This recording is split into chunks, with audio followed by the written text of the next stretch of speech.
Bienvenidos a Radio Locura 66.6 FM, el programa donde vomitamos conejitos, subimos escaleras y grabamos en calzones para verte temblar como una luna en el agua. Gracias a nuestro patrocinador oficial, Gesto Café, ubicado en Mariano Arista 2, Colonia Héroes de Puebla, en la ciudad de Puebla. Haz tu pedido por Rappi y al número 2228 77 0199. No olvides darle like, suscribirte, darle a la campanita para que te avise cada que vamos a hacer un nuevo episodio y comentarnos por todas las redes sociales y YouTube.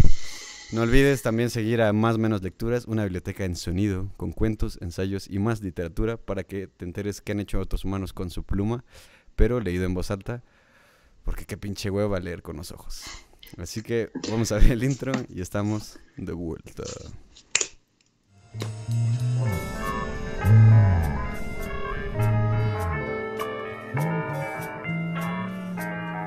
Radio Locura 66.6 en frecuencia moderada.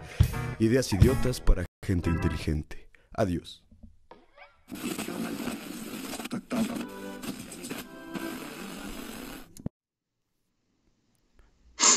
Aquí y ahora, rezarte, amigue. Uno de los escritores más queridos del siglo XX es Julio Cortázar, quien fue uno de los poquísimos argentinos nacido en Bruselas, Bélgica, en medio de la invasión que Alemania llevó a cabo a comienzos de lo que luego sería conocido como la Primera Guerra Mundial, que obviamente va antes de la Segunda Guerra Mundial. Corría el verano de 1914 y el padre de Julio era parte de un agregado comercial, de una misión de negocios que tenía como campo de negociación el país de Bélgica. Por eso fue que Julio Cortázar nació en una Europa que ya empezaba el periplo de uno de los enfrentamientos bélicos más grandes y trágicos de toda la historia. La Primera Guerra Mundial, que repito, va antes de la Segunda. El mismo Cortázar diría que a pesar de haber nacido en medio de las brutalidades de la Primera Guerra Mundial, él nació y se convirtió en uno de los seres humanos más pacíficos y pacifistas y hizo cuanto pudo por asumir conciencia política. Pero Cortázar no toda su vida fue ese escritor consciente y atento a la realidad política. No. Para eso les voy a contar el día de hoy su vida rápidamente. La vida de Julio Cortázar. Muy bien. Y como en la vida de cualquiera de nosotros, no solo existió un Julio Cortázar, sino que hubieron varios. Así que vamos por partes. Primero fue un niño que era más bien frágil, que tenía una hermana menor. Y ella era, de los dos, la más activa, traviesa y resistente. Y Cortázar fue un niño que se arrimó por su debilidad en su salud a la lectura. Principalmente y gracias al patrocinio de su madre. No era madre de Cortázar. Te comiste el spam. Pero bien ahí. Su madre era una mujer capaz e inteligente, sensible, ya que dominaba varios idiomas, entre ellos el francés y obviamente el español. Y el glíglico. Y el gíglico, que ahorita explicaré a qué se refiere este imbécil. Okay. Una de las anécdotas más importantes en su infancia fue cuando descubrió que el mundo no era un espacio de total confianza y fe en la que de niño creía totalmente. Ni era plano. Exactamente. Esta anécdota fue así. El niño Julio Cortázar prontamente se hizo amante de la poesía de Edgar Allan Poe y de la literatura de Julio Verne. Y empezó más o menos a los 10 años a escribir sus propios poemas. Un día agarró y le dijo a su mamá, mira, escribí estos poemas, unos sonetos que escribía basándose en sus compañeras de escuela, un enamoramientos de niño, ¿no? A la edad de... Alrededor de 10 años, Ay, 7, 8. Ok. Pon atención, cabrón.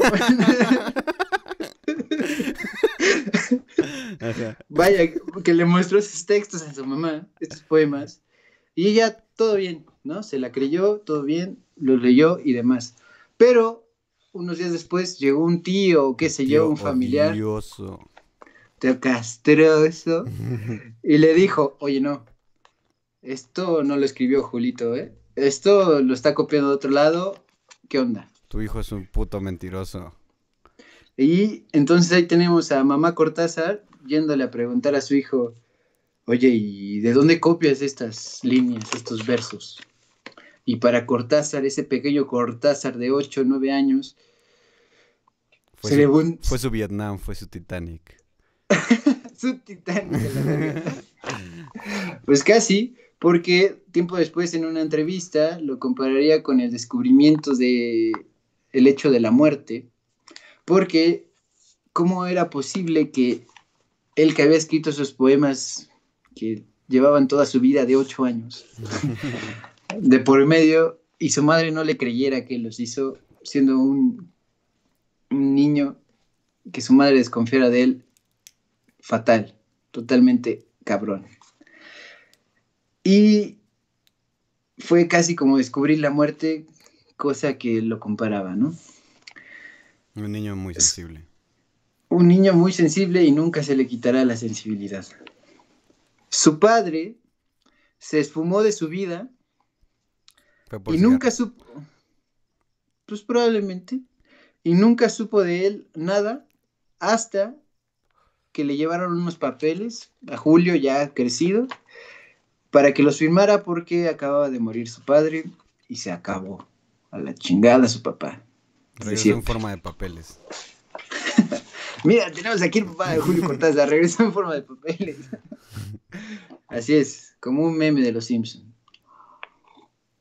Así que vivió desde los 4 años ya en Argentina, porque no se quedaron en Bélgica toda la vida, en la ciudad de Banfield, Buenos Aires, rodeado de puras mujeres, que era su mamá, su tía, su hermana menor, que se llamaba Ofelia, y la lectura empezó a empaparlo más y más y más y más. Principalmente, ya había dicho, porque tenía una salud muy frágil y acostumbraba a estar postrado en cama. Incluso leía tanto que se combinó la enfermedad y la receta del doctor que les mandó que dejara de leer como el remedio para que se espabilara, saliera a la calle, tomara sol, lo que sea. Y se lo prohibió por 6 meses, poquito más. Su mamá intentó hacer que dejara de leer, Pinche crueldad. pero se Crueldad dio cuenta de que infantil. era una tortura para un niño que está apasionado por las letras. Le quitó su dulce, ¿no? Básicamente a un niño, que era la Como literatura. quitarle el libro a un niño. Y solamente un mes no lo dejó leer y luego se dio cuenta de que era una tortura Una y le pidió nada salvajada. más, una brutalidad, y le pidió que leyera un poco menos, ¿no? Si leía 100 cosas a la semana, no sé, al mes, ahora el pequeño Julio leía 80 cosas, El ¿no? 1% de las mamás. Lee menos, fijo, lee menos. De un caso extraordinario, pero se dio cuenta de que era una estupidez, ¿no? Y bueno, además de los poemas que escribía siendo niño, basados principalmente en la obra de Edgar Allan Poe, eh, siempre recordaba en algunas entrevistas que su mamá guardó, y se supone que sigue por ahí la novela, que escribió Julio a los 8 años, una novela sentimental llena de lágrimas, donde todos morían al final, ¿no? Trágica, y que él siempre quiso quemarla, pero su mamá evitó que llegaran las llamas de la autora a su obra tan pequeña. Al llano en llamas. No, bueno, es otro asunto aparte, Y en este momento hacemos un salto en su vida y ya tenemos a un joven Cortázar que en 1932 tenía 18 años y le dieron el título de maestro normal, lo cual le hacía posible trabajar como profesor a nivel primario. No luego ejerció, pero lo que hizo fue entrar un año a la Facultad de Filosofía y Letras, pero lo tuvo que dejar por culpa del cochino y maldito dinero que necesitamos para seguir comiendo, que faltaba en su familia, entonces dejó la carrera trunca. Una tragedia. Sin embargo, se puso a trabajar como profesor y en esos momentos recuerda Cortázar y lo resume muy bien diciendo que si bien fue un escritor precoz, empezó a escribir desde los 8 años, ya lo comentamos, no fue que tuviera mucha prisa por publicar, porque él comentaba que muchos de sus amigos publicaron muy jóvenes y eran francamente cosas que no necesitaban gastar tanto papel, eran cosas que no podían defenderse, y él tuvo paciencia para publicar, De hecho, él porque criticaba solo... mucho a los autores que a huevo a sus 22 años, 25 años ya querían publicar algo, ¿no? Él lo menciona así en una entrevista. Sí, claro. Dice que precisamente eso, que el punto no era apresurarse, sino llegar no completamente convencidos de tu estilo y de tu manejo del lenguaje, sino con algo que pudiera sostenerse, ¿no? No, que no necesitara de ti un cuento para poder seguir siendo leído y escuchado, ¿no? Por eso es que él publicaría el primer libro con su nombre en la portada hasta los 35 añotes, ¿no? Se esperó bastante rato. Y este fue un poema dramático llamado Los Reyes, donde lo que hacía, lo que cuenta este poema es el mito del Minotauro, pero contado desde la visión del Minotauro, que en realidad no es tan malo, sino que él en su laberinto tiene amigos, ¿no? Que son los que han mandado a matarlo, pero los convence de convivir. Él era una Y, presa del laberinto, ¿no? Un preso del laberinto, perdón. sí, sí, sí, sí. Es el mito griego, ¿no? De matar al Minotauro y Ariadna, el hilo de Ariadna, muchas referencias clásicas. Ese cuento, perdón, ese poema se le ocurrió mientras viajaba en el microbús, ¿no? Y se dio cuenta de que quizás la vuelta de las cosas, no todo tiene que ser como lo han contado antes, sino se puede explicar de otra manera, darle un giro a las cosas. Mientras como cualquiera de nosotros, cuando se podía más, andábamos en el transporte público y reflexionas sobre los mitos griegos. Esos pensamientos de camión. De cualquier día. Un peces abisales cualquiera. Guiño, guiño. Ok. Solamente hasta ese momento fue que puso su nombre en la portada, es decir, firmó como Julio Cortázar, porque antes había soltado uno que otro poemita por ahí, pero todo antes bajo el seudónimo de Julio Denis, no Julio Cortázar, cosa que nos habla de que en realidad como Julio Cortázar, publicando, solo empieza hasta los 35 años. Antes nada, porque era un tal Julio Denis, un nombre inventado. No tenía prisa para publicar, sí para escribir. Así Julio fue que empezó a regar de libros Argentina y luego el mundo primordialmente a partir de 1950. Pero también en ese año será que Cortázar al mismo tiempo sentirá o empezará a tener molestias por el gobierno de Argentina, que en ese momento llegó Juan Domingo Perón al poder, que es muy difícil explicar el peronismo y no lo voy a intentar porque es un pedo, pero imaginen que es cualquier gobierno que llega intentando la esperanza de Argentina, por no decir México, da igual. Morena. Eso. Y también en estas fechas, en 1950, logrará irse en su primer viaje a Europa. Y ese viaje lo enamorará tanto de Europa que en cuanto regresa se apurará lo más posible y el año siguiente, en el 51, volverá a Europa para llegar finalmente a su París querida, ¿no? Donde se las vería muy mal económicamente, estaría brincando de trabajo en trabajo y la chingada, nada estable y la verga, todo muy, muy mal, hasta que le cayó la fortuna y vuelve Edgar Allan Poe a su vida, porque le encargaron un trabajo de traducción de manera independiente, pero para la UNESCO, pero antes la traducción de la obra completa de Edgar Allan Poe, las cosas en prosa, sus poemas, ¿no? Para la Universidad de Puerto Rico. Es una edición donde lo que le pedían era pues básicamente todo lo que no estuviera en verso de Edgar Allan Poe, hacer una traducción conjunta, ¿no? Y él siempre estuvo orgulloso de que le volviera a Edgar Allan Poe su gran amor de joven, de niño, un Imagínate, autor güey. que apreciaba muchísimo.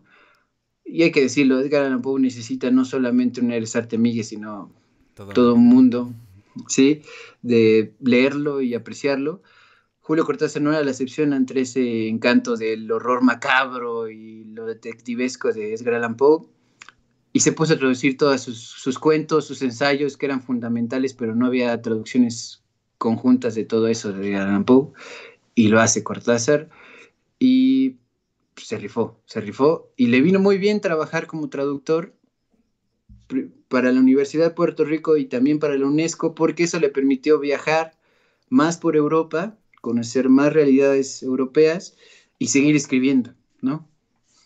Eh, y ya empezaba a viajar por Europa con su primera esposa, que se llama Aurora Bernández, ¿no? Eh, en Europa llegaría al punto de quiebre donde ya no tenemos solamente un Cortázar que es metido en el mundo del arte, de la reflexión estética. Él mismo se llegó a decir de esa temporada que era un burguesito, ¿no? Que no consideraba la realidad política de sus semejantes ni de ningún lado, ¿no? Argentina is the shit. Y, pero en Europa se dará cuenta de la realidad que sufrían y siguen sufriendo muchos países latinoamericanos, una realidad amenazada por Estados Unidos, por su poder aglutinante de dominio y toda la mierda imperialista. La hidra de 1000 cabezas. Y recordemos que también en los años 50, 60, 70, 80, incluso 90, América Latina estuvo Latina. con Amá. Latina. En América Me, Latina nos están oprimiendo. me da ansiedad. Pues sí, porque recordemos que los gobiernos no eran democráticos ni de cerquita, sino que eran gobiernos militares, eran dictaduras y eran culeros. En general desaparecían personas. Argentina tiene todo un momento histórico de desapariciones culerísimas y, en fin, se dio cuenta de eso Cortázar y no hubo vuelta atrás porque eso ya lo incorporó en su vida. El Cortázar entonces, joven, que solo estaba metido en su esfera estética, que quedaría atrás y saldría el Cortázar que seguiría hasta su muerte, un Cortázar maduro, que no solo dedicaba sus esfuerzos a escribir en su Torre de Marfil, sino que usaba su posición como intelectual, aunque no lo quisiera, ya lo era, y al igual que muchos de su generación y generaciones un poco más jóvenes, como Vargas Llosa, como Gabriel García Márquez, etcétera, que criticaban, unos más, otros menos, cada quien a su manera, pero los gobiernos, la realidad política, y eso a Cortázar nunca se le iría. Y usaba esa posición donde la gente le estaba poniendo atención para hablar de las injusticias, de la realidad latinoamericana.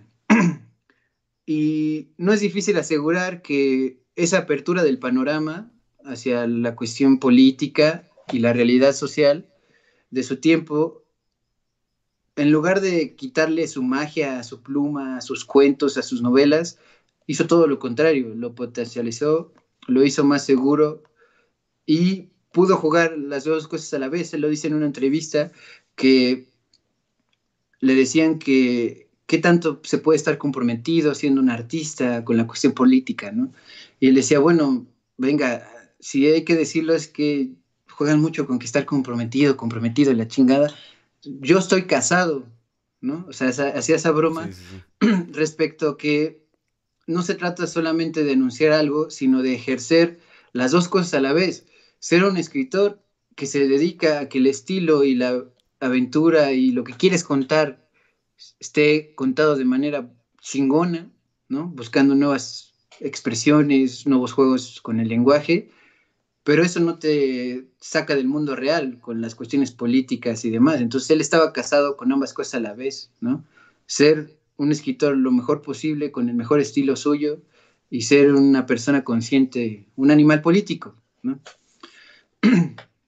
Y todo eso no hizo que cancelara la parte fantástica, verle el otro lado de las cosas, sino que lo ayudó.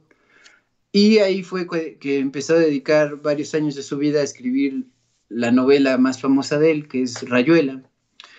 Rayuela que recupera el nombre del juego ese del avioncito, que lo conocemos más comúnmente, donde se trata de brincar en un piecito para llegar hasta adelante en los números, y lanzando una piedrita.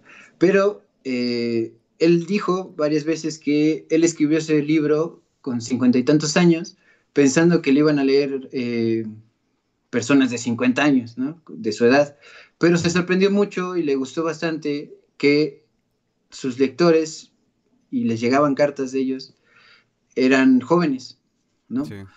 Y le gustaba mucho la idea porque eran jóvenes que estaban tomando la idea del libro, que era Rayuela se escribe y lo puedes leer con distintos órdenes. Incluso puedes quitar las lecturas de ciertas partes y juega mucho con la idea de que tú decides cómo vas, cómo vienes, como en la Rayuela, con la suerte y el azar y demás. Es como esta idea de que tienes todos los capítulos y de repente se caen todos al piso y puedes recoger los que tú quieras.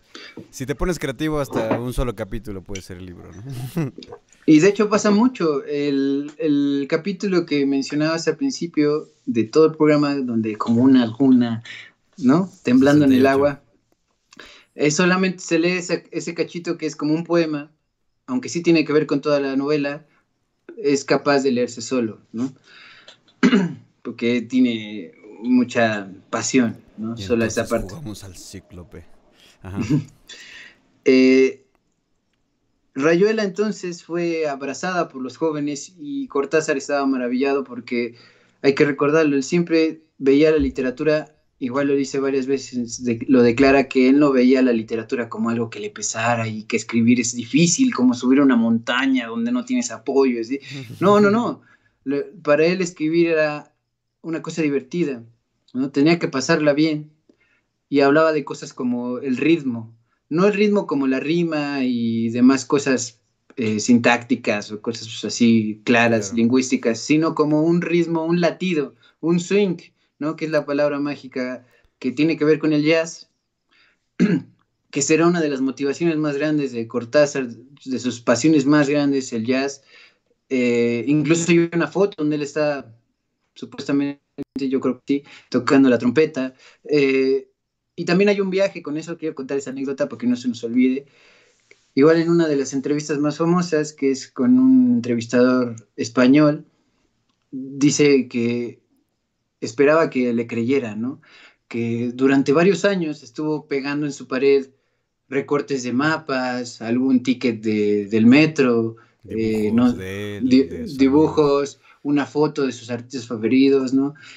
También decía, en fin, que todo fue a lo largo del tiempo, todo el azar, y de repente un día se levanta y alza la mirada y ve que hay una línea que se desplaza desde hasta arriba, que se desliza desde arriba y va atravesando un campo y se conecta con el ticket y después hace un recorrido por tal dibujo y así, y termina cayendo a través de la foto de... No, de Louis Armstrong, y cae en su trompeta y se resbala hasta el fondo de su figura y termina en una línea perfectamente trazada, fruto del azar de estar pegando cosas en su pared durante 2-3 años, ¿no? Y él dice, ojalá me creyeras, ¿no? Le dice al entrevistador, debí de haber tomado una foto, pero ¿qué es una foto? Nada más es una prueba material de algo que sí pasa, ¿no? No solo a mí, la gente quiere negar esas cosas, dice que es una excepción, que es algo extraordinario, que de vez en cuando pasa y que no hay que darle importancia, pero no, o sea, para Cortázar todo el tiempo era así. Ver las cosas extraordinarias le pasaban igual en su vida que en sus cuentos, ¿no? No había diferencia entre realidad y ficción, todo estaba trastocado por lo fantástico. Y eso nunca dejará de vivirlo, a pesar de que ya estaba empezando a ser muchísimo más consciente de la política del mundo y de América Latina. ¿Sí me explico? O sea, él no veía una diferencia entre la ficción y la realidad. Eso es un poco lo que intenta decir a través de esto, ¿no? O sea, que la ficción y la realidad, como lo habíamos comentado, para él era como, te hablo de un contexto real, pero este contexto es tan real, está tan en tu cara que de repente parece increíble y entonces se vuelve algo extraordinario. Sí, dice que Como chingo otro con hablar ejemplo de como... eso, Ajá. otro ejemplo de eso es uno de sus referentes. A Cortázar le dicen el gran cronopio, pero ¿por qué? ¿No? Él escribió un libro que se llama Historias de Cronopios y Famas, en el 62, si no recuerdo mal, y él cuenta que fue a ver a un teatro, una presentación de música, y que en la pausa, en el intermeso, en el intermedio, todos salieron y él se quedó Perdón por ahí. mi italiano, es que de repente... Es que de repente la ópera me llega y me toma. Pero lo que trato de decir es que en la pausa que hay en las presentaciones, y que antes también, por ejemplo, había en el cine, de películas muy largas, eh, se quedó en el teatro vacío ahí, toda la gente salió a lo que fuera, afuera a fumar, lo que sea, y empezó a ver cómo caían del escenario, así como si fueran globos desde arriba, unas criaturas verdes como globos, Como Fluber. más o menos, pero un poco, pero como muchísimo más aire, ¿no? O sea, eran más ágiles, no eran tan como moco, ¿no? Y, y dice, claramente se me presentaron ante mí con un teatro vacío y eran los cronopios, ¿no? Eran un... Básicamente los cronopios son seres bohemios, ¿no? Que viven la vida divirtiéndose y sin quererse burocratizar ni ser personas aburridas, porque las personas aburridas las llama en esas historias las famas. Las famas son las personas aburridas, todas encasetadas aquí, todas tiesas a la chingada. Dos pinches robots tiesos. Pero no robots chidos, sino robots así todos pendejos, ¿no? Y se le ocurrían así las cosas a Cortázar, ¿no? Más allá de que verdaderamente estuviera pasando eso, él tenía la Yo le creo. imaginación al servicio de su vida, ¿no? Y no solo eso, sino que también tiene otros cuentos, y vamos a mencionar otros para que no se queden sin mencionar. En la presentación también mencionaste que aquí vomitamos conejitos, es otro cuento de Cortázar, se llama Carta a una Carta. señorita en París, que cuenta la historia de un güey que le encargan un departamento de una chica que se fue a París y le manda una carta donde le dice, todo está bien, todo está chido, yo me estoy encargando de tu habitación, todo Tu lo casa estoy está cuidando, chida. todo bien, pero quiero decirte que me está pasando algo muy vergonzoso y yo estoy queriendo ocultarlo a todos porque sucede que estoy empezando a vomitar conejitos, ¿no? Y vienen así, vienen en camadas, me salen primero tres, luego No. me salen seis, y pues son conejitos, no puedo parar de vomitar conejitos, ¿no? Además de que es una imagen muy tierna, también es una imagen muy fatal, porque imagínate tú, o cualquiera de nuestros radioescuchas, O tú. o tú, por ejemplo, o tú que estás acá, imagina que no puedes parar de vomitar, no solo vomitar, sino puedes parar de vomitar conejitos que después se mueven, que después Sí. están, no porque vayan a tirar la casa, sino porque están vivos y son Andan tiernos, saltando ahí, comiéndose las cosas, haciendo un desmadre. pero son masivos, ¿no? Y ¿Y qué? aparte, nunca piensa en matarlos, güey. Nunca piensa en matarlos. Es algo, una imagen que... O sea, realmente nunca lo piensa, güey. Es algo en lo que yo siempre pienso cuando lo leo, güey. O sea, como, ¿por qué no lo sacaste, güey? Porque ya quería mencionar algo que me gustó mucho en mi investigación, que Cortázar decía que todos sus cuentos, a pesar de ser fantásticos, son trágicos, son fatales, tienen quiebres donde todo se lo lleva a la chingada.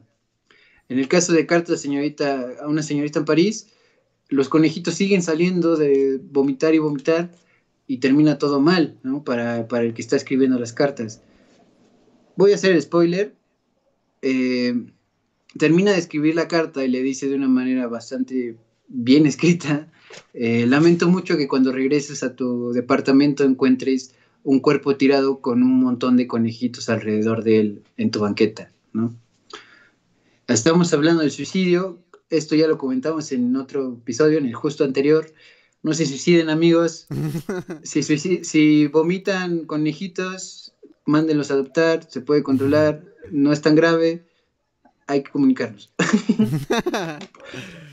Escriban una carta a París, a una señorita en París, pero no se maten, aunque estén vomitando conejitos.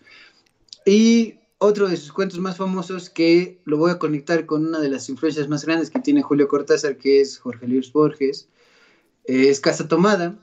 Es un cuento donde lo que pasa es que son un par de hermanos que viven gracias a sus rentas en una mansión, bueno, en una casa muy grande, y viven su vida como si fueran un matrimonio de hermanos, donde no tienen a nadie más.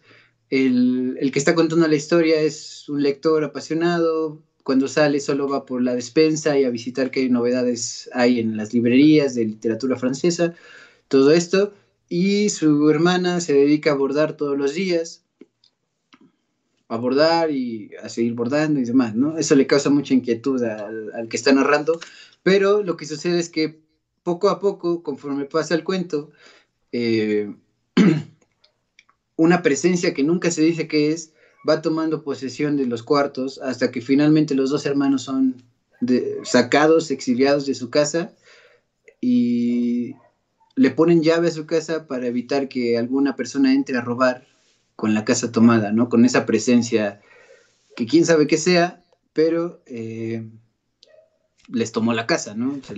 Les rapiñó su casa.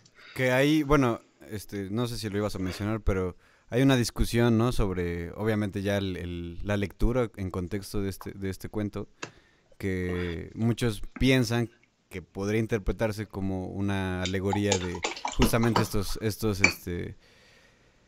gobiernos totalitarios en América Latina, ¿no? Que se meten como... No sabes realmente qué desde es, adentro güey. te chingan todo, ¿no? Desde Te quitan adentro todo. te exilian desde tu propia casa, ¿no? O sea, suena Uh-huh. extraño, pero así.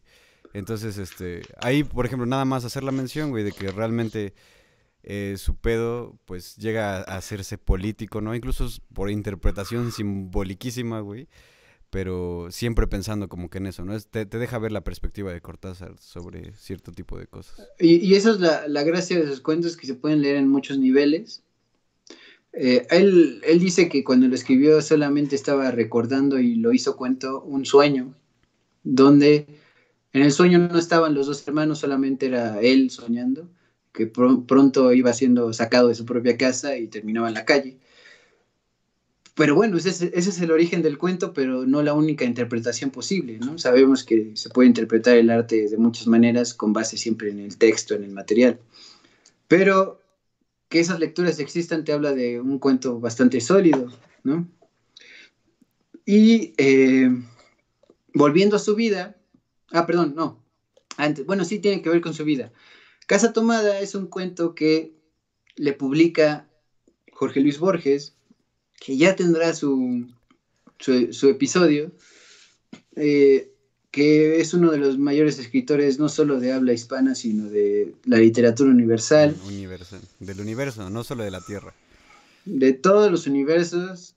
Borges es un escritor referente. Él tenía una revista y le llegó el manuscrito de Julio Cortázar, de Casa Tomada. Julio Cortázar es más joven que Jorge Luis Borges. Jorge Luis Borges es un maestro de la literatura que marcó tendencia en toda la historia, ¿no? Le llegó su cuento, el borrador de Casa Tomada, y él se lo aceptó y le mandó una carta diciéndole: vamos a publicar tu cuento. Ya le mandé a mi hermana el cuento para que lo lea y haga las ilustraciones, y sale ilustrado.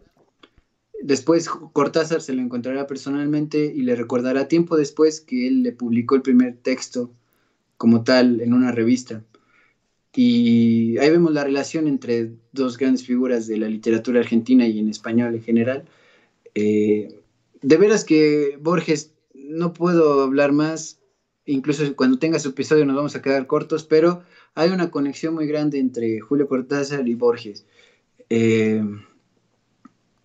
En fin, ese tipo de relaciones tenía con la literatura, hablamos de su capacidad de que sean textos fuertes, sólidos, conmovedores, fatales, fantásticos, pero siguió viviendo su vida y en 1962 él iría a Cuba, ¿no? Una Cuba que ya tenía la revolución triunfante de Castro, y él siempre, en cuanto conoció Cuba, la realidad de Cuba, se apoyaría a la revolución de estos cuates de Castro, y la apoyaría, pero intentaría ser todas las veces crítico ante el gobierno, ¿no?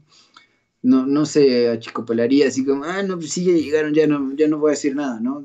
Había injusticias y sigue habiendo muchas injusticias en Cuba, ¿no? Pero bueno, era una revolución joven. Y cada vez entonces intentaría defender más la liberación de Latinoamérica, no solo de Cuba, sino de demás países como Nicaragua y precisamente Argentina misma.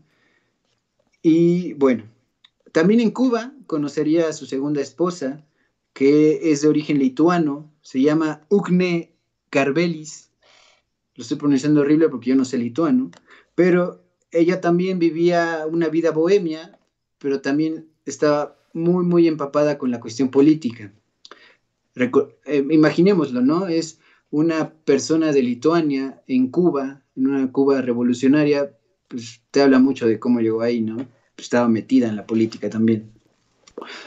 Con ella también asistiría a la toma de protestas de Salvador Allende en Chile en el 71, y rápidamente pues, Salvador Allende fue un presidente chileno que tenía ideas socialistas, ¿no? Era de izquierda, y fue probablemente el único caso en la historia moderna que llegó al poder con esas ideas de izquierda revolucionarias de manera democrática y no usando las armas. Esa es la diferencia con Salvador Allende. ¿Y el peje? Después, bueno. A Salvador Allende después le harían un golpe de estado y lo terminarían matando en eso, un 11 de septiembre también, como lo de las Torres Gemelas, pero mucho tiempo antes, pero bueno. Fue el verdadero 9/11. Sí, claro que sí. Pero bueno, 2 años después, en el 73, donaría los derechos de autor de su novela El libro de Manuel para el fondo que buscaba ayudar a los presos políticos de Argentina. El libro de Manuel, en palabras de Julio Cortázar, es su peor novela. Por eso la regaló. Se puede explicar así, pero dijo otras cosas, que fue... es la única novela que iba escribiendo conforme salían los periódicos, las noticias del mundo. Entonces, en el libro de Manuel hay recortes del periódico Reales, que incluyó como parte de la novela, porque está hablando de la realidad, ¿no? Y dice que literariamente es su peor libro, porque tiene esos agarres de la realidad del periodismo y demás. Como no muy hay... parchados, ¿no? Ajá, pongamos, sí. Pero dice que en cuanto a su compromiso político, es su mayor gesto, porque lo hizo abiertamente para ayudar a los presos políticos, donando los beneficios de ese libro. Muchos lo criticaban en este punto porque le llamaban revolucionario desde Europa, porque él siguió viviendo en Francia, y le criticaban además de que estaba hablando de eso, porque ¿por qué no mejor se unía a la lucha armada, en las guerrillas en América Latina? ¿Por qué estaba solo en Europa? Pero bueno, la verdad es que si hubiese intentado volver a Argentina, iba a ser inútil, porque ni siquiera iba a llegar vivo a juntarse con las personas interesadas en quitar a la dictadura culerísima de Argentina, y por eso pues ni lo intentaba como tal, ¿no? Además de que recordamos de que era pacifista, ¿no? No iba a llegar a tomar el poder con las armas, sino intentarlo desde su trinchera. Uh-huh. Aunque sí volvió a Argentina después de que quitaron del poder a los militares, con el primer presidente democráticamente electo de un partido de oposición, y él esperaba que en esa visita lo recibieran, a lo mejor no con festividad y demás, pero sí que le dieran pues, un apretón de manos, reconocer que él estuvo en contra de todo este pedo de la dictadura, pero el presidente no lo peló para nada, Y Julio Cortázar se agüitó ante eso, pero su comentario final, antes de irse de vuelta a Europa, fue, eh, está bien, lo que yo quisiera es que este presidente nuevo gobernara bien y ya, ¿no? Si no me recibe a mí, no pasa nada, yo quiero que gobierne bien, ¿no? Que no mate y desaparezca personas. Para este punto ya tenía 2 años que le habían diagnosticado leucemia y esa misma leucemia fue la que mató a su tercera esposa, que se llamaba Carol Dunlop, y ellos dos lo último que hicieron antes de que ella falleciera fue un viaje de 33 días desde París hasta Marsella por la carretera del sur.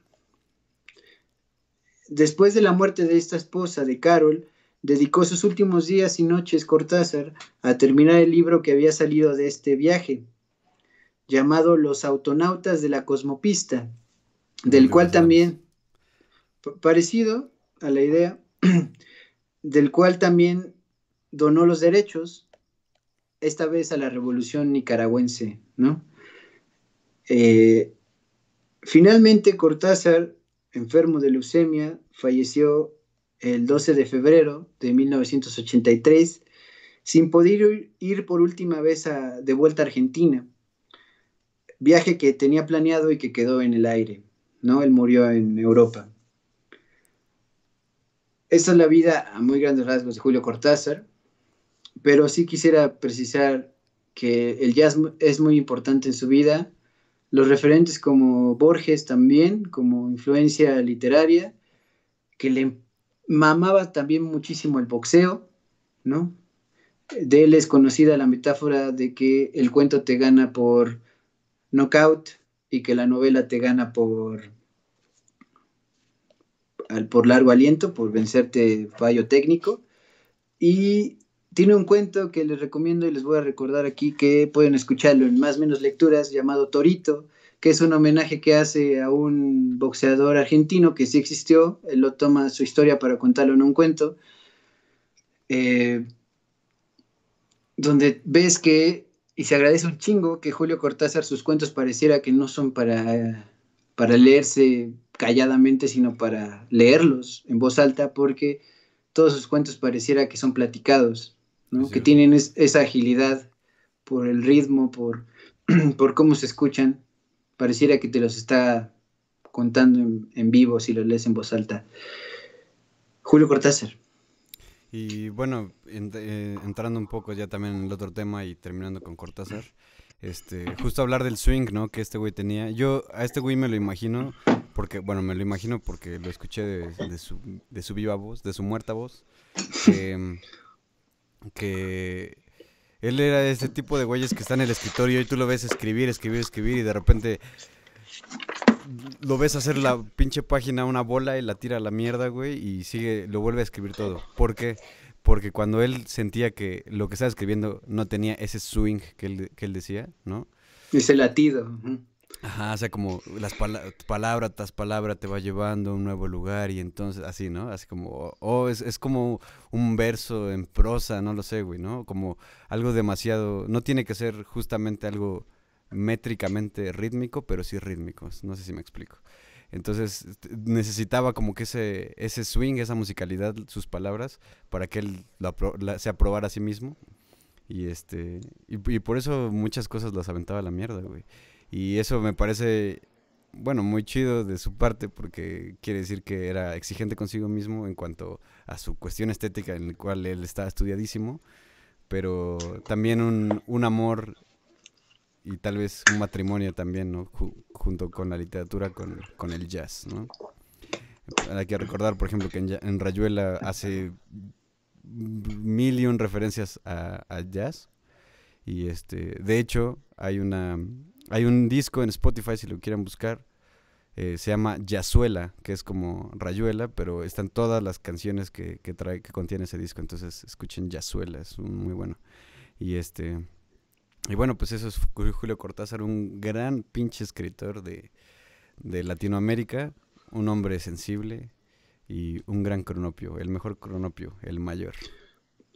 Yo quería cerrar diciendo que En palabras de Mario Vargas Llosa, que es igual otro escritor del boom latinoamericano, si quieren, probablemente tendrá su Eres Arte Migue. Hay mucho que criticarle a ¿Quién ese sabe güey. si lo pidan, Sí, pero bueno. De que es un buen escritor, es un buen escritor. Pero vuelvo a lo que dijo respecto a Julio Cortázar. Dice, Cortázar era un estilo y una voluntad. El estilo, pues queda claro en todo lo que hacía, incluso escuchándolo hablar es hipnótico, ¿no?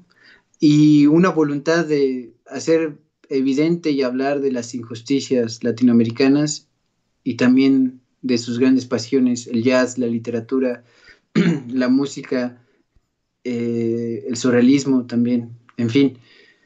Y que yo creo que se me hace de los escritores que, a pesar de que no te pueda gustar su literatura, su obra, creo que es de los escritores de veras más queridos en cuanto lo conoces porque era un gran sujeto. Qué agradable y, sujeto. y de todas las personas que yo conozco y que recuerdo ahorita, nadie me ha dicho, güey, me caga Julio Cortázar. No digo que sea imposible, habrá algunas personas que no les caiga, conociéndolo y que no les caiga, pero creo que sí es una excepción a la regla de que a alguien le caes mal, ¿no? Porque era un estupendo sujeto, además de buen escritor. Por eso te dedicamos Eres Arte Amigue, Julio Cortázar, y también te dedicamos el siguiente que seguramente te hubiera gustado mucho escuchar. Así que vayamos a que salga, que entre, que te invada. Hertziana, musicágate con nosotros. Vamos a escuchar una de las canciones de un disco que es obra maestra de John Coltrane, A Love Supreme, Acknowledgement, y estamos de vuelta. Dense un buen jazz que está delicioso. Reconocimiento de John Coltrane. A Love Supreme, A Love Supreme. La música solo es aire danzante, escupitajos de ondas que se martillan desde un objeto hasta que se estrellan con los oídos. ¿Quién podría pensar que una gran revolución se encuentra dentro de toda esta violencia? Viviendo en un mundo donde es más importante el prestigio de una institución que la dignidad humana, donde hay violaciones a los derechos de los humanos a manos de otros humanos, y de hecho, violaciones como tal. Donde por tener más melanina en la piel, las personas te piden que te sientes en otro lugar del autobús para no importunar a su vista, que eres inferior por tener el color original del ser humano en una sociedad que se odia a sí misma. Esta es, lamentablemente, la sociedad que vivimos ahora. Más disfrazada, más ahogada en información, pero igual de estúpida para reconocer sus propios errores. Y también es la sociedad que vio crecer a John Coltrane, plagada de racismo y apego a los privilegios, que hay que quitar como un mosquito de los huevos, no con un manotazo autolesivo, sino como una suave brisa que lo haga desistir de su carroña, que lo aparte sin destruir. Esa brisa es la música y John Coltrane, la boca que lo expulsa. Defensor de la trascendencia humana y de nuestros derechos como seres vivientes, John Coltrane expresó en su música la desesperación del ser humano por volver a sentirse cerca de sí mismo, conectado con el mundo, proponiendo hablar, caminar y pensar de una forma distinta, de escuchar nuestros sollozos entre los silencios que son necesarios para escuchar a la conciencia. Una leyenda, un elegido del cuernófono que incitaba a la antiviolencia con el suspiro de sus pulmones conjugado con la danza de sus dedos, que encontró el amor en lo abstracto, la música abstracta, el tiempo abstracto, el humano abstracto, el sentir de sentires. Es tanta la inspiración que causa que se le rinde culto como a un santo en una iglesia de Nueva York, donde miles de personas de todo el mundo llegan a buscar un alivio espiritual a través de la música de Coltrane. John Coltrane fue y sigue siendo una de las grandes leyendas del jazz, habiendo compartido tiempo, espacio y locura con personajes como Duke Ellington, Miles Davis, Thelonious Monk, entre otros, creando así no solo una revolución en lo que es el jazz, cómo se toca y cómo se escucha, sino proponiendo la no filosofía del jazz, que aunque no conozcamos, que aunque no sepamos, que no importa de dónde venimos ni a dónde vamos, todos estamos inmersos en una cárcel de aire, cuerpos y pensamientos, todos somos libres o debemos serlo, que puedes elegir cualquier forma de vivir, pero recordando que el jazz es solo una forma más de caminar por el mundo. El Love Supreme y John Coltrane en Radio Locura Hertziana. Bueno, pues vamos a empezar con su historia, güey, que está chida. John William Coltrane es un personaje, un jazzista, un saxofonista que nace en Hamlet, Carolina del Norte, el 23 de septiembre de 1926, o sea, hace casi 100 años. Y ya viene su cumpleaños, entonces, para que le compren algo. Tocaba el sax tenor y sax soprano, y ocasionalmente tocaba también el sax alto y la flauta, que tienen diferentes afinaciones y así, bueno, son como casi instrumentos diferentes. Nota al pie de mis pendejadas. Su segunda esposa, que es algo muy importante, que de hecho yo en algún momento quisiera hablar también de ella, fue la gran pianista y extraordinaria compositora de jazz, Alice Coltrane. Va a tener obviamente su hertziana porque es una mujer increíble. Bueno, pues John Coltrane, hablando de su esposo, fue conocido por estar en la vanguardia del jazz, ¿no? Siempre estuvo en la vanguardia del jazz. Siempre estuvo de la mano de todos los visionarios, ¿no? Y él mismo era un visionario. Revoluciona el bebop, que de aquí viene un poco el jazz moderno. Algunos habrán escuchado esta palabra, otros no. Pero el bebop es como el jazz antes de John Coltrane. De Miles Davis. En fin. Sí. Por ejemplo, un gran exponente del bebop y bueno, del jazz también en general es Charlie Parker, ¿no? Bueno, John Coltrane lo desarrolla tan cabrón que llega a meterse, ¿no? a movimientos como el free jazz y el jazz modal, ¿no? Que son otros estilos otra forma de caminar el jazz. Tiene más de 65 discos grabados, ¿ok? En alrededor como de 12 años de carrera. Más o menos 50 de ellos los hace como líder de la banda, ¿no? Bajo su nombre. Y en otros tuvo como una docena, un poco más. Tuvo colaboraciones con personalidades del mundo del jazz, como ya les dije, con Miles Davis y Charles Mingus y Duke Ellington y así. Su obra siempre ha estado vinculada con el contexto sociohistórico, ¿no? Él siempre abogaba por la lucha. Bueno, de hecho estaba muy metido en la lucha de los derechos de los negros, ¿no? Él mismo era una persona negra, pero él estaba muy... De hecho es muy cagado porque lo comentan así en varios documentales que vi sobre el jazz, que muchas personas lo llegaron a pensar así, que realmente no es que los músicos de jazz se metieran a la lucha sociopolítica, sino que las luchas sociopolíticas se metieron al mundo del jazz, ¿no? ¿Por qué? Porque el jazz era una forma distinta de hacer música, aparte era una forma política también de conjuntarse con los demás, ¿no? De convivir, de hacer muchas cosas. Entonces eran como rituales realmente, ¿no? El hecho de que la gente estuviera escuchando música extraordinaria, ¿no? Porque es la música de música, ¿no? Es música que es música. Entonces, todo este pensamiento, según muchas personas, hace surgir este pensamiento insurgente de las personas y el querer reclamar por muchas otras cosas que dicen, güey, si somos tan libres para hacer sonidos, somos tan libres para imaginar cosas, ¿por qué no tenemos una sociedad igual de libre, no? Entonces, bueno, eso es un poco lo que se dice de por qué el jazz empieza también estos movimientos, ¿no? Bueno, aunque después se revoluciona su perspectiva de la vida, porque no nada más se meten cosas de sociopolíticas, ¿sí? Sino que sino que también mucho tiempo después ya empieza con unos viajes acá bien trascendentales, güey, no, pues dónde está Dios, de dónde venimos y hacia dónde vamos y la verga. Entonces nosotros somos todos un espíritu, güey, ¿no? Era muy, muy, muy místico su pedo. Entonces, en algún punto de su vida llega a hacer esto. Pero antes de eso, pues obviamente viene toda su carrera musical, ¿no? Eso ya es casi al final. Gracias a su amplio manejo del lenguaje musical, porque déjenme decirles que era una reverenda verga este güey, casi inevitablemente tenía que hacer solos que...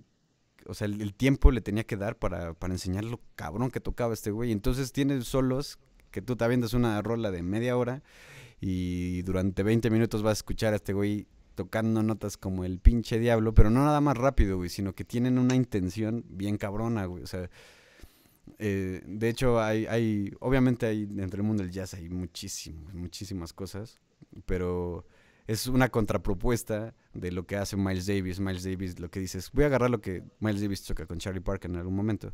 Un maestro del jazz toca con un gran maestro del jazz, pero Miles Davis dice, no, es que este güey Charlie Parker de 10 notas dice una sola cosa, güey, ¿no? Entonces, ¿por qué no decimos esa sola cosa con 3, no? Entonces, Miles Davis lo que intenta hacer es conjuntar ese, digamos como si las notas fueran palabras, en vez de aventarse todo un párrafo, te lo dice en 3 palabras, ¿no? John Coltrane dice, sí, pero ¿por qué no usamos esas 3 palabras y después nos aventamos 15,000 y después otra vez esas 3, ¿no? O sea, es una contrapropuesta bien loca, güey. Sí. Está loquísimo este güey. Pero bueno, él es hijo de un sastre, que también tocaba instrumentos de cuerda, y también es hijo de una persona que tenía el mismo nombre de su esposa, Alice Blair Coltrane. Su mamá se llamaba así, guiño guiño, que trabajaba como costurera en mucama, y a pesar de que ella evidentemente era una persona de raza negra y ella tenía estudios superiores y cantaba y también tocaba el piano, o sea, era una persona muy talentosa, güey. Pero bueno, en su infancia de repente termina la primaria este güey, por aquí le dan el diploma y por aquí ya le entregan a su papá en el ataúd y a su tío y a su abuelo.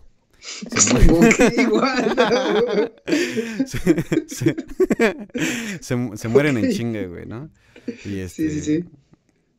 Y pues obviamente se queda a cargo de su madre y su madre pues le sigue chingando, ¿no? Como no le quedaba de otra, güey, realmente, ¿no? Pero el peor es que ella lo manda a vivir con unos amigos, ¿no? De la familia. Y ella les daba dinero y así, ¿no? Para que lo tuvieran allá. Y bueno, en esta época, cuando él vive lejos de su mamá, se empieza a meter a tocar el clarinete, güey. Estaba chiquito, güey, ¿no? Está chiquito, pero sí puede. Y después, comienza ya a tocar el pinche saxofón como los pinches dioses desde chiquito, ¿no? Igual un saxofonista precoz como Cortázar. Fue reclutado en la Marina, güey, en el 45 y nada, se va un año y ya regresa a la chingada, ¿no? Así. Sí, porque se acabó la guerra. Esta es su pinche La reforma. Segunda Guerra Mundial, que va después de la Primera Guerra Mundial. Y bueno, pues ya regresa y nunca trabaja de otra cosa, güey, que no sea de saxofonista, güey. Entonces se las ve un poco duras también, pero él solamente trabajaba interpretando saxofón en varias bandas y así. Y aquí es donde de repente topa con el gran maestro del jazz, uno de los primeros, bueno, de la época moderna, Duke Ellington. Toca en su orquesta, ¿no? Pero no podemos decir que su carrera realmente comenzó, güey, hasta que conoce a Miles Davis, 10 años después exactamente. Y bueno, en el 1956. Y bueno, hasta el momento, ya cuando conoce a Miles Davis, que ya este güey ya era un pinche rockstar del jazz, un jazzstar. Miles Davis ya era un jazzstar. Y entonces, pero era ya una estrella que ya iba en declive, güey, ¿no? Todos lo sabemos, en algún momento llegas a la cima del mundo y de repente se te cae el cielo, güey. Entonces, pues ya, el cielo ya se le estaba cayendo a Miles Davis. Y de repente dice, no, pues, ¿qué voy a hacer? Soy un chico talentoso, pero pues me voy valiendo verga. Entonces, me voy a armar un quinteto bien cabrón, un quinteto de mis sueños, y la voy a volver a romper, güey, ¿no? Y pues no puedo solo, puedo con amigos, chingue su madre. Y entonces, pues contacta con John Coltrane, ¿no? Que ya lo había visto tocar con Duke Ellington y te dijo, no, este güey está en otro pedo, ¿no? Pero bueno. Miles Davis era rígido, pero era buena persona. Yo lo conocí personalmente. Y bueno, y bueno, de hecho es muy cagado porque en esta época de Miles Davis la gente no se pone de acuerdo, güey, si Miles Davis fue tan grande en este momento, porque les estoy hablando del inicio de cuando Miles Davis ya era un jazzstar, iba para abajo, y de repente esta época que les estoy contando se fue mucho más hacia arriba, ¿no? Incluso ya fue con lo que hizo historia. Entonces mucha gente dice, realmente creen que haya sido porque encontró a John Coltrane, el hecho de que tuviera tanto éxito y su música fuera una chingonería, o John Coltrane llegó en el momento justo de su boom creativo de Miles Davis. Eso nunca lo sabremos, pero bueno, ahí estuvo John Coltrane. Y pues bueno, para romperle su pinche burbuja de felicidad, esto solo dura dos pequeños años, ¿no? Porque pues nuestro querido John Coltrane empieza con una pinche adicción bien cabrona a la heroína y al alcohol. Entonces Miles Davis pues, un día se da color y dice, ¿sabes qué, carnal? La chingada.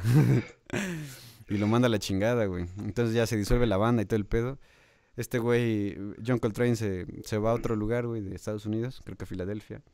Y ya se está desintoxicando, ya todo chido, ya la asaltó, ¿no? La brincó chido. Y cuando está en esta época, de repente conoce a otro pinche gran jazzista, que para mí es el Frank Zappa negro, que es Charles Mingus. Precioso, lo amo por siempre.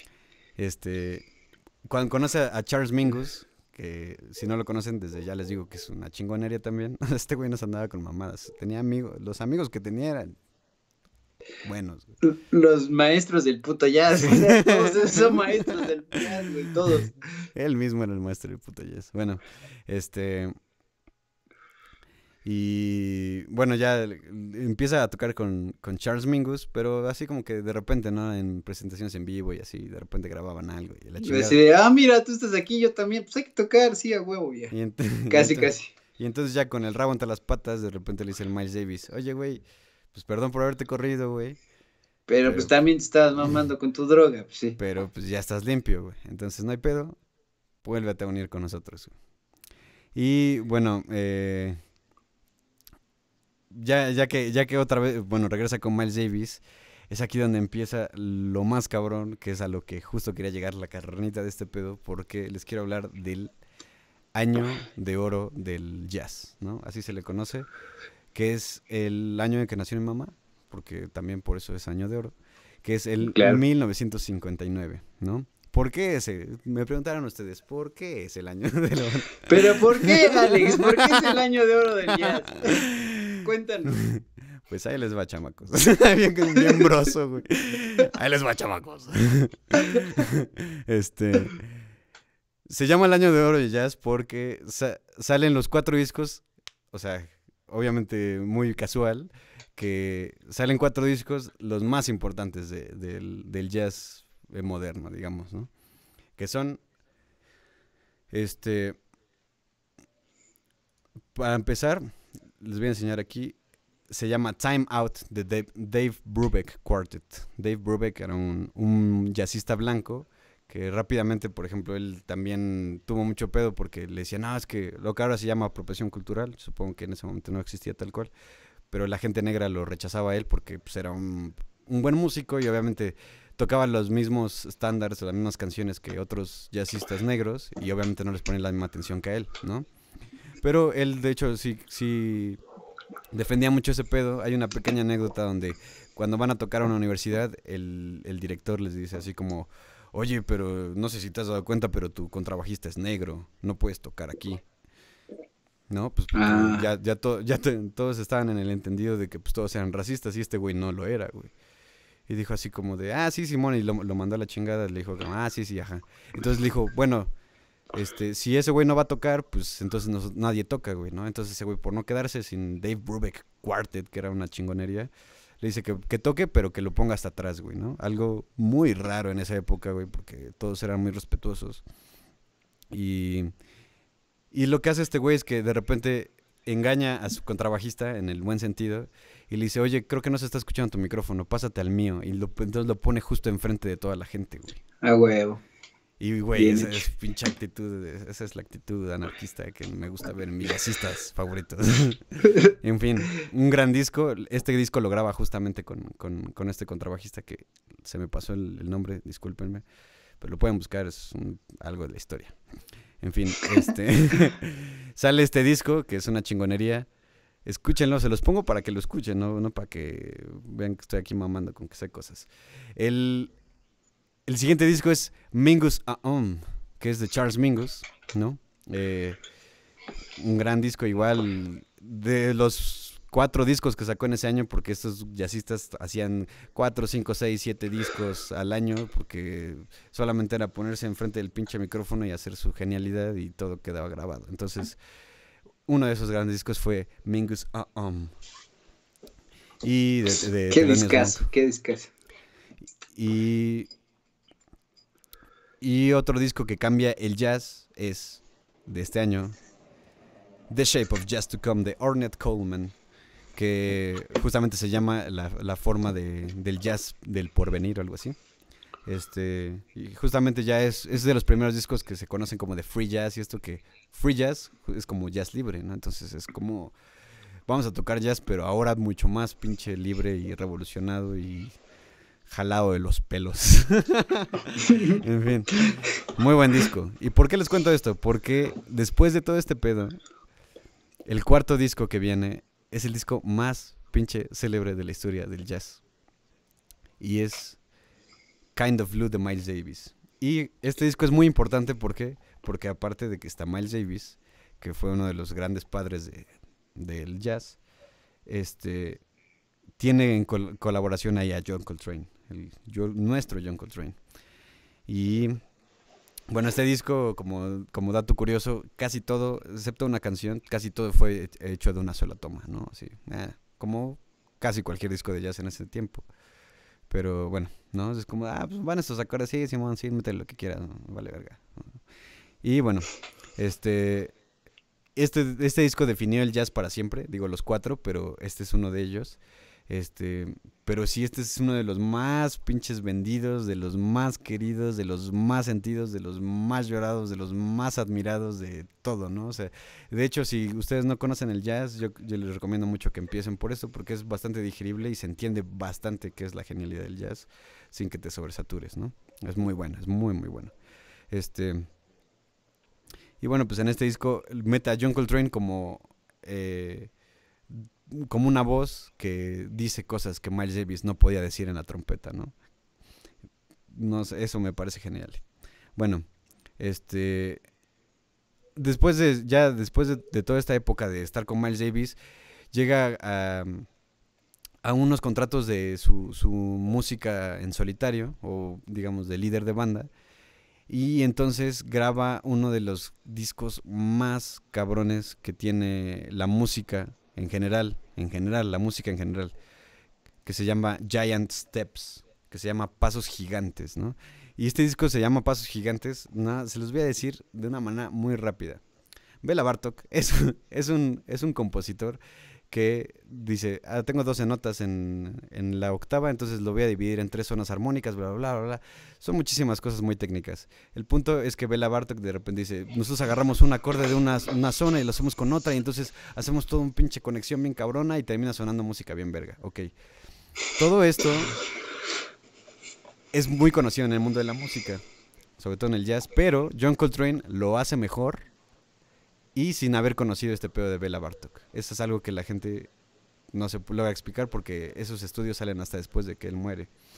Entonces, John Coltrane hace lo mismo que Bela Bartók, pero mucho mejor porque empieza a hacerlo de... Aquí es cuando ya empieza todo su pedo de la trascendencia, ¿no? Dice, ¿y qué pasaría si la música fuera simétrica, güey?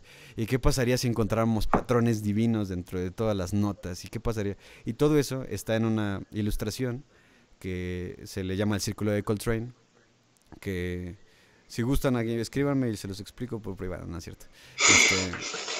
Pero bueno, el punto es que es una ilustración que tiene que ver mucho con las matemáticas y muchos pedos así que son bastante complejos.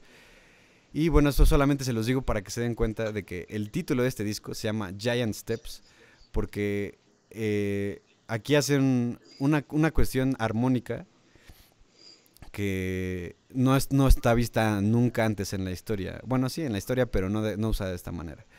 Lo que él hace es como hacer, no agarra ninguna nota como una nota madre o padre, ¿no? Sino que dice, empiezo en esta nota y luego termino en la otra y luego la otra, y es como si la canción nunca terminara, es decir, que la canción parece que está suspendida en el tiempo, en el aire, en todo, y realmente nunca resuelve ninguna tensión, aunque de repente se sienten, pero es que casi, teóricamente casi no hay tensiones. No sé, está bien loquísimo. Entonces se llama Giant Steps porque literalmente en la música, de nota a nota, hay pasos gigantes. Por eso se llama así este disco. Una pinche chingonería, la neta. Pero bueno, sigue grabando discos después de todo este pedo y ya se empieza a desligar de todo el pedo de Europa, que Miles Davis, que todo ese pedo, y empieza a meter cosas como flamenco. Bueno, Miles Davis también hacía flamenco, pero sí, se empieza a meter con otras tradiciones, ¿no? Él está muy obsesionado con África, ¿no? Justamente ¿por qué? Por todo el pedo sociopolítico que él estaba viviendo, al que él estaba adscrito, ¿no? Ideológicamente. Entonces él dice, yo quiero conocer África, ¿no? Pero pues por el momento no lo hace. Simplemente se nutre de esa música, se nutre de música de la India, se nutre de música flamenca, gitana y todo este pedo. Y eso lo mete en sus discos, lo mete en sus composiciones, ¿no? Y aquí es donde empieza a tener ya su pinche despertar espiritual, el pinche John Coltrane. Y lo llevan a componer discos súper cabrones, ¿no? Que algunos se llaman Om, se llama Crescent y Ascension. En un momento se los pongo. Esos discos están loquísimos porque ya empieza con todo un pedo de free jazz, que justamente ya es como una experimentación total con el sonido, una experimentación total con cómo se siente tocar un instrumento. Él le cambiaba cosas a su saxofón para que sonara diferente, empezó a experimentar con muchísimas cosas, ¿no? Y le estoy hablando de los pinches años 60, güey. Pero bueno.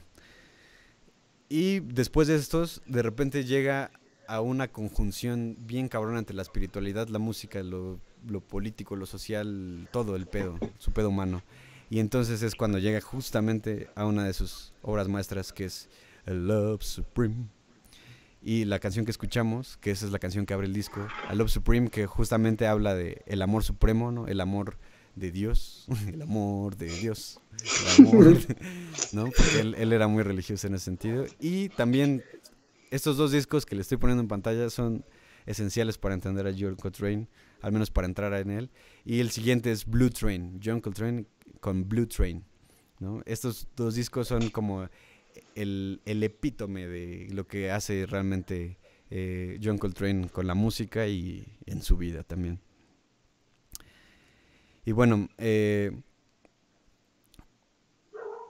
después, bueno, ya habrá los últimos discos después de estos, ya está muy, muy cerca su muerte, ya se viene, pero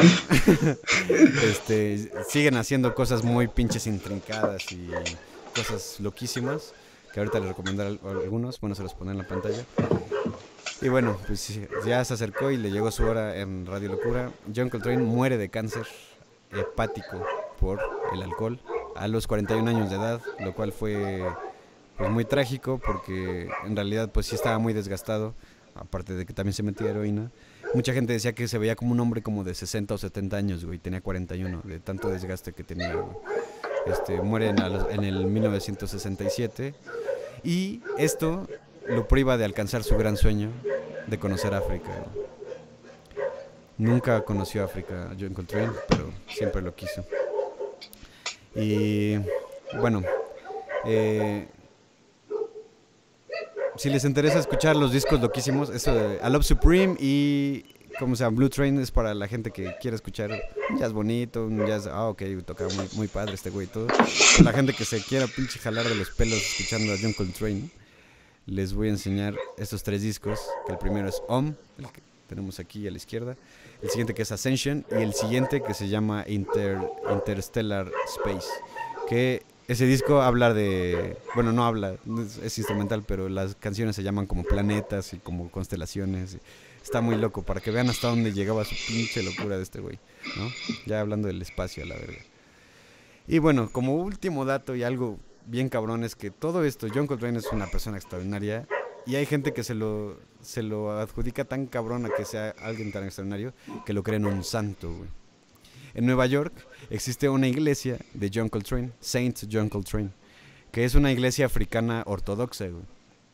Okay. Donde le rinden culto como un santo, güey. Los domingos, en vez de darse su speech y todo el pedo aquí el padre, hay un saxofonista que interpreta principalmente el disco de I Love Supreme, que es como el más religioso para ellos. Y pues la gente se sienta ahí a escuchar y a pinches unirse con el todo escuchando las obras de John Coltrane tocadas en vivo. Esto estaba loquísimo. De hecho, aquí les voy a poner una ilustración de Saint John Coltrane. Ahí pueden ver que es Saint John William Coltrane. Y justamente este güey le rinden culto. Hay gente que va de todos lados del mundo. De hecho, hay que hacer una excursión al templo de John Coltrane. Y pues nada, o sea, realmente que vean el verdadero impacto que tiene la música y sobre todo un hombre que deja hablar la música a través de él. Porque déjenme decirles que decir que es un genio musical es quedarse corto, güey. Realmente era muy, muy cabrón. ¿Algo que comentar, güey? Sí, yo quiero hacer una mención rápida. No recuerdo el usuario de Twitter que yo sigo, que puso un hilo sobre John Coltrane y dijo lo siguiente. Dice, entre todos los maestros del jazz, John Coltrane no solamente gozó de, después de morir, ser reconocido como pues, una gran influencia, una fuerza un saxofonista increíble, un compositor impresionante, con una imaginación y capacidad desbordadas, sino desde que empezó, a pesar de sus adicciones y demás, ya lo consideraban un clásico, ya lo consideraban una persona que estaba vivo, revolucionando todo el jazz y la música y la influencia del sonido y de la cultura del jazz.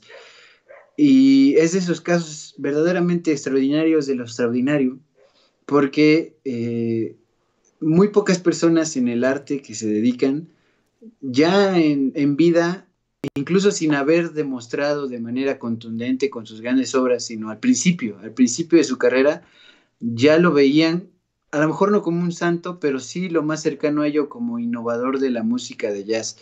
Es decir, un clásico instantáneo, un músico hecho música indeteniblemente, ¿no? Así como una marea de jazz, ¿no? y yo creo que es muy atinado lo que dice este usuario de Twitter, que se me olvidó, pero sí darle crédito a ese análisis de que John Coltrane no es que tuvo que pasar el tiempo, sino casi después de escuchar sus primeras interpretaciones ya se daba la cuenta la gente, ya se daba cuenta la gente de que estaban frente a un hecho extraordinario de la música. ¿No? Y es que de verdad no es no es payasada. No es por exagerar, pero realmente, aunque no escuches mucho jazz, bueno, tal vez si de plano no te gusta es muy difícil, pero aunque no escuches mucho jazz y te abras a eso, realmente es una experiencia escuchar a este güey, porque si has escuchado hablar que alguien dice, es que ese músico habla con la guitarra, ese músico habla con el saxofón, lo que sea, Miles Davis es uno de ellos, y sobre todo también John Coltrane, ¿no? Son personas que te hacen sentir mucho con notas, güey, es algo increíble, güey, ¿no? De por sí la música tiene ese poder, pero esto llega a un nivel muy profundo, muy a Love Supreme. Y pues sí. Sí, no, impresionante. No creo que haya palabra para decir el alcance ya desde que empezó de John Coltrane. Está muy intenso. Y por eso mismo, eso es todo lo que tengo que decirles de John Coltrane, y el resto está en sus discos. Bueno, pues muchas gracias por ver un nuevo Radio Locura, episodio 11. No olviden pedir en Rappi, nuestro patrocinador oficial, al WhatsApp 22 28 77 01 99, y también por Rappi. Y pues no se olviden de escuchar Resto Café. Y no te olvides de escuchar el álbum Radio Locura, una lección de música, una lección de vida y una colección de música desconcertante y poesía macabra calculada en el momento. Los dejamos con una experiencia sinestésica, una experiencia que hace que todos sus pinches fibras espirituales se vayan a la mierda. Los vamos a dejar con la canción de Giant Steps, con una animación para que sientan lo que es, para que se imaginen un poco lo que es cerrar los ojos, Qué estúpido lo que estoy diciendo, pero... Sí, Imagínense dale. que cierran los ojos. Que es una experiencia en la que pueden ver visualmente cómo se desarrolla una canción de John Coltrane, obviamente interpretada por algún animador. Pero es una chingonería. Aunque no les guste el jazz, por favor, véanla, les va a encantar. Para que vean cómo se experimenta el jazz, una de las formas de experimentar el jazz, que es muy con colores y formas y todo esto. Entonces los dejamos con Giant Steps.